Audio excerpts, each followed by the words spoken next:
Pakinggan mo, may mabuting balita, katotohanan, pag-asa't pag-unawa. At kung puso mo ay naguguluhan, nalilito, kapanalig, ika'y makinig. Makinig, Veritas 846, kapanalig ninyo.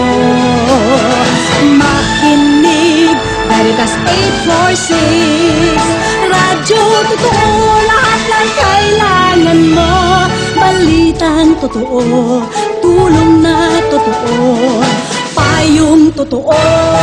Makinig, Veritas 846, radyo totoo.